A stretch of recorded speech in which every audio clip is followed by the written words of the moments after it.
Around 10 years ago, I decided to see the new Mission Impossible movie that just came out.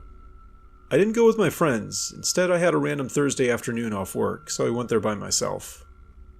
Most of my friends had already seen the movie anyway, and I thought it'd be relaxing to go alone.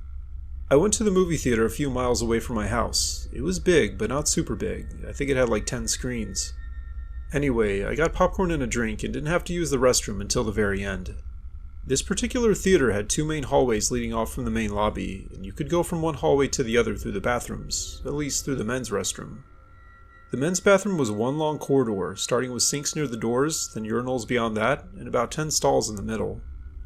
I'm not sure why, but after doing my business and washing my hands, I decided to walk through to the other side and see if it really did lead to the other main hallway. Honestly, I have no idea why I doubted that, especially since I'd entered through the other side before, but for some reason I just wanted to explore. As I started walking past the stalls, something felt off. The bathroom seemed longer than it should have been. The white tile stretched out ahead of me and the fluorescent lights buzzed faintly, flickering every few seconds. I told myself it was just my imagination, maybe the movie had me on edge, but the air grew colder the further I went. The sound of my footsteps echoed in a way that didn't feel right, like the space was bigger than it looked. By the time I reached the door on the opposite end, I was uneasy, but I brushed it off and pushed through.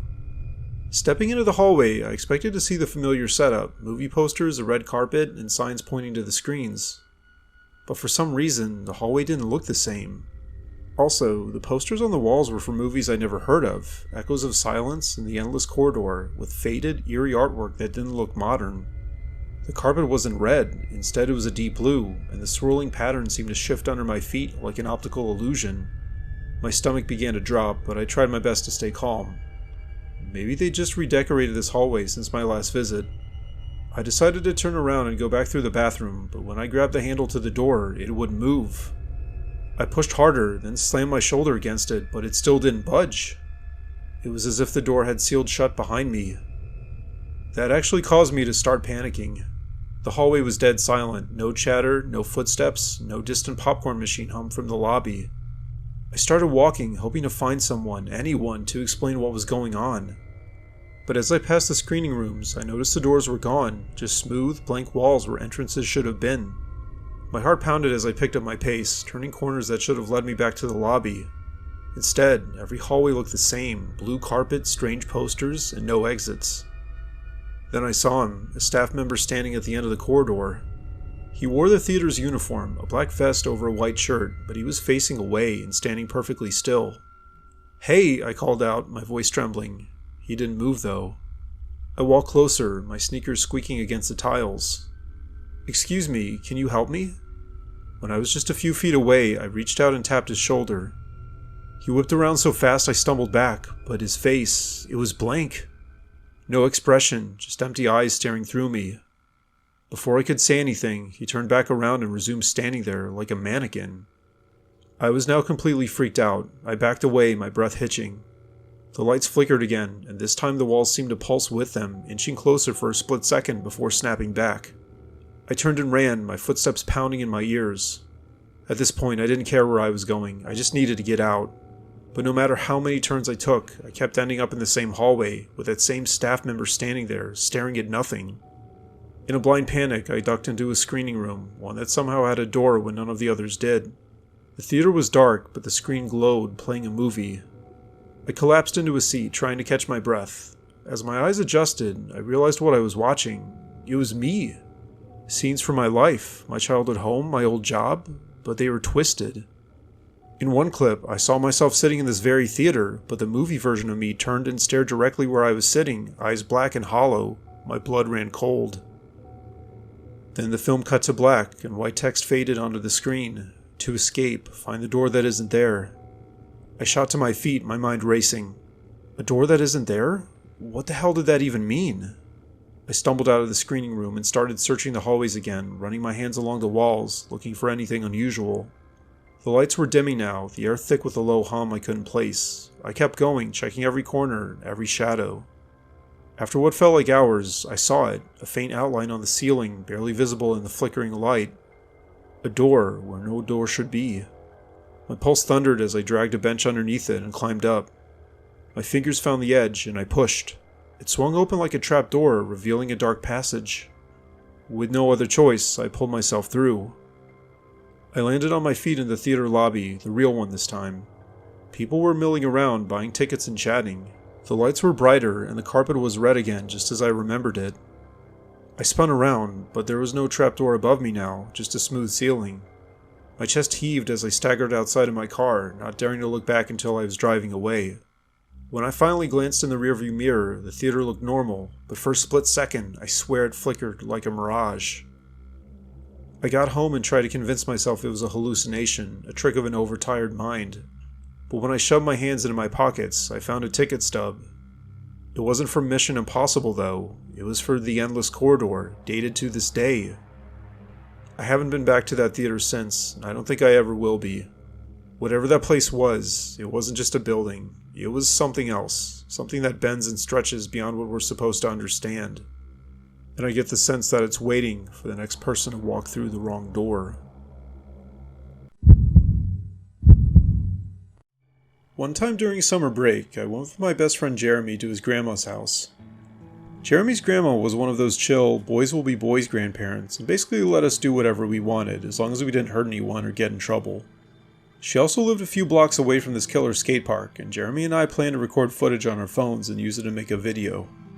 Jeremy's mom didn't want us to overstay our welcome, so we were only spending 2 nights there. She dropped us off on a Thursday afternoon, and Jeremy's grandpa walked outside and greeted us enthusiastically. The house was this old 2-story place with peeling white paint and a wraparound porch.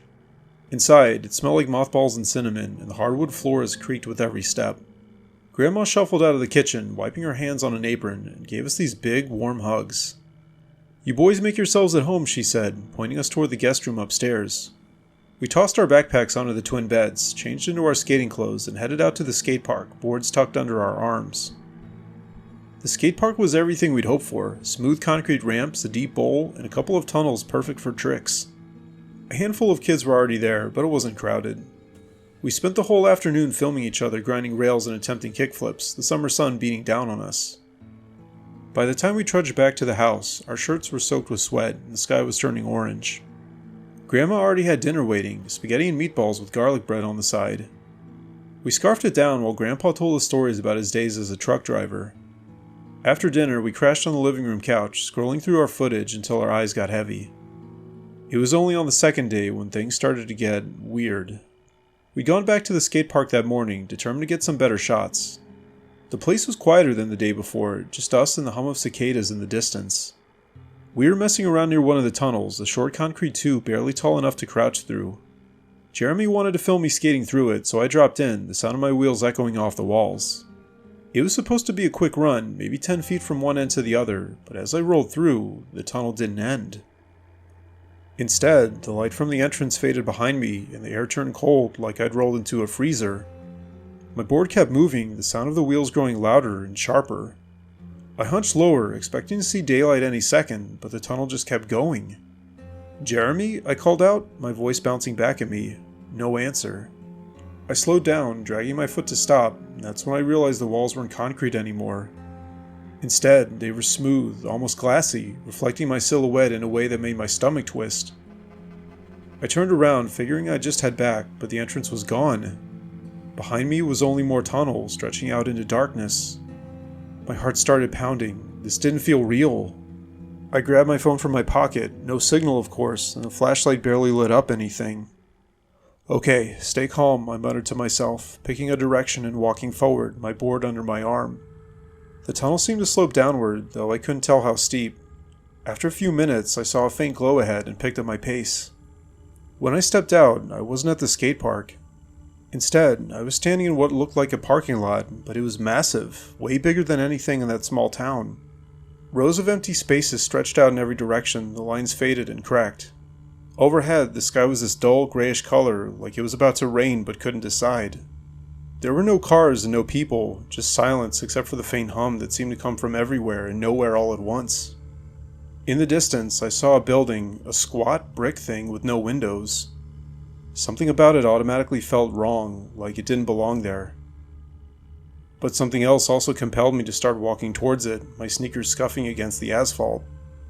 The closer I got, the bigger the building seemed to grow, until it loomed over me like a warehouse. The door was metal, rusted at the edges, and when I pushed it open, it creaked like something out of a horror movie. Inside was a single room, but it was impossible. The ceiling soared way too high for a one-story building, and the walls stretched out so far I couldn't see where they ended. The floor was covered in chipped tiles, and in the center sat an old wooden chair, just sitting there like it was waiting for someone. I took a step inside, and the door slammed shut behind me. I spun around and yanked at the handle, but it wouldn't budge. And that's when I heard it, a low, rhythmic tapping, like footsteps echoing from somewhere deep in the room. I swung my phone's flashlight around, but the beam didn't reach far enough. The tapping got louder and closer, and then I saw it, a shadow moving along the far wall, tall and thin, with arms that didn't look right. It didn't seem to be attached to anything, no body, just the shadow sliding towards me. I bolted, running toward the opposite side of the room, hoping there'd be another exit. The air felt thick, like I was pushing through water, and my legs burned with every step. The shadow kept pace, its shape stretching and warping as it followed me. Finally, I spotted a door, an old wooden one with a cracked glass panel. I threw it open and stumbled through, expecting anything but what I saw. It was the skate park again, or at least it looked like it. The ramps and bowl were there, but they were covered in dust and vines, like no one had touched them in years. The sky was still that lifeless gray, and the tunnels were collapsed, except for one. My board was lying on the ground nearby, scratched up like it had been dragged across gravel. I picked it up, my hand shaking, and headed for the open tunnel.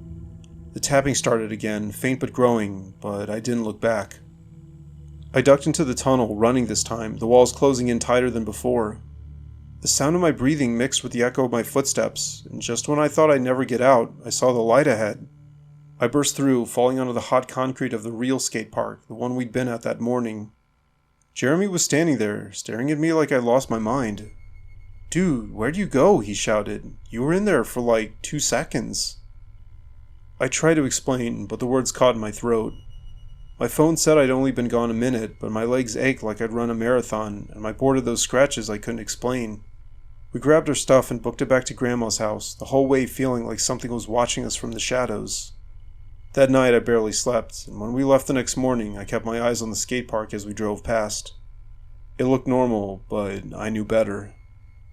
Jeremy and I don't talk about it much anymore. He thinks I just got spooked and imagined things, but late at night, when I close my eyes, I can still hear that tapping. I also wonder if that tunnel is still out there, waiting for me to roll through it again. My little brother Alex and I used to ride our bikes around our neighborhood in the roads directly next to it. He was only a year younger than me, so most of the time he had no trouble keeping up. At some point, they began doing construction a few blocks from our house, building more houses but also townhomes. Therefore, Alex and I wanted to check it out. We started riding over on a cloudy Tuesday afternoon after school. The construction site was spread out across an empty lot, a chaotic sprawl of half-finished buildings, exposed beams, and scattered piles of lumber. The sky hung low with thick gray clouds, casting a dull, muted light over everything. As we pedaled through the dirt paths between the structures, I noticed something strange about the site. The houses just didn't seem to line up right. Some seemed too close together, while others had gaps that felt unnaturally wide, like the space itself was stretching and contracting. I didn't know exactly what to think, so eventually I brushed it off as a trick of the eye. Construction sites are messy, after all. "Check out that one," Alex said, pointing to a 2-story house that looked mostly complete. Its windows were still covered in plastic, and the front door hung slightly ajar. "Let's go inside." I hesitated, but Alex was already off his bike, leaning it against a stack of drywall. "Fine," I muttered, following him, "but if we get caught, it's on you." We stepped through the doorway, our sneakers crunching on sawdust and debris. The ground floor was bare, unfinished walls, no furniture, just the skeleton of what would eventually be someone's home. We wandered into what I guessed was supposed to be the kitchen. It was small, cramped even, with a single window looking out at the neighboring house. But when I glanced through the glass, something felt off. The house next door looked farther away than it should have, like the yard between them had doubled in size somehow. "Did that house move?" I asked, squinting out the window. Alex just looked at me and laughed. "What are you talking about? Come on, let's check upstairs." We climbed the staircase, a rickety thing with no railing. At the top was a hallway, narrow and lined with doors, more doors than seemed reasonable for a house this size. The hallway also stretched out in both directions, fading into shadow at either end. I counted 6 doors on each side, which didn't match the modest footprint I'd seen from outside. "This place is weird," I said, my voice echoing faintly. "Yeah, it's awesome," Alex replied, grinning. "Let's see what's inside one of these." He picked a door at random and pushed it open. I followed him into a room that was wrong. It was massive, easily the size of our entire downstairs back home. The walls stretched out impossibly far, and the ceiling loomed high above us, higher than the roofline should have allowed. There were also no windows, just blank drywall, and yet a faint, sourceless light illuminated the space. "Dude, this can't be right," I said, turning back to the door. "This room's bigger than the whole house." Alex didn't answer. I looked over my shoulder, and he was gone. The door we'd come through was still there, but it looked smaller, like it had shrunk while my back was turned. "Alex?" I called, stepping toward the door. My voice bounced off the walls, distorted, like it was coming from somewhere else. There was no response. I yanked the door open and stepped back into the hallway, or at least what should have been the hallway. Instead, I was in another room, this one long and narrow, with a single door at the far end. The walls were bare concrete, cold to the touch, and the air felt heavy like I was underground. I spun around, but the door I'd just come through was gone, replaced by a smooth wall. "Alex!" I shouted, my heart pounding. The sound came back warped, stretched out into a low, moaning echo. This is where I began to panic. I ran to the door at the end of the room and threw it open. Another hallway, this one twisting at odd angles, the walls leaning inward. The doors here were mismatched, some tall and thin, others short and wide, none of them lining up properly. I started flinging them open, desperate to find Alex. One led to a closet that smelled like damp earth, another to a staircase that descended into darkness. A third opened into a room where the floor slanted sharply downward, like the house was sinking into itself. As I moved deeper into the maze, the house seemed to shift around me. Hallways extended when I wasn't looking, doors vanished or reappeared in different spots. I heard noises, soft footsteps behind me, a faint scraping sound, like something dragging across the floor. But every time I turned, there was nothing but shadows flickering at the edges of my vision. Finally, I opened a door and saw Alex. He was standing in the middle of a room that mirrored the first one we'd entered, huge, empty, and impossible. His back was to me, and he was standing perfectly still. "Alex, thank God," I said, rushing over. "We need to get out of here." He turned slowly, and my stomach dropped. His face was blank, not scared, not confused, just empty. "Out?" he said, his voice flat. "Why would we leave?" "What are you talking about? This place isn't right, come on." I grabbed his arm, but he didn't budge. His skin felt cold, too cold. "You don't get it," he said, tilting his head slightly. "This is where we're supposed to be." Before I could respond, the room changed. The walls pulsed, rippling like they were alive, and the floor tilted under my feet. A new door appeared on the far wall, glowing faintly with a sickly yellow light. I dragged Alex toward it, ignoring his protests. He kept muttering, "We belong here," over and over, his voice growing quieter, like he was fading. I shoved the door open and pulled him through. We stumbled into blinding daylight, collapsing under the dirt outside the house. The air was crisp, the clouds still heavy overhead. I looked back, expecting to see that massive, warped interior spilling out. But the house just looked normal, a plain, unfinished structure, no bigger than it should have been. Alex sat up, rubbing his head. What happened?" he asked, sounding like himself again. "You don't remember?" I said, staring at him. He shook his head, confused. We grabbed our bikes and rode home in silence. When we got there, I glanced at the clock. Somehow only 10 minutes had passed since we'd left. It felt like hours. That night, Alex didn't say much, and he just went to bed early. But I couldn't sleep. Every time I closed my eyes, I would see those shifting hallways and felt that cold grip on my arm. The construction finished a few months later, and people moved in. I never went back, but sometimes I'd hear stories, neighbors complaining about rooms feeling off, or kids saying they saw doors that weren't there the day before. Alex never talked about it again, but I'd catch him staring out the window toward that site, his face blank, like he was listening to something I couldn't hear. I still don't know what we stumbled into that day, but I can't shake the feeling that part of it's still out there, waiting. And sometimes, when the house is quiet, I swear I hear footsteps pacing down a hallway that doesn't exist.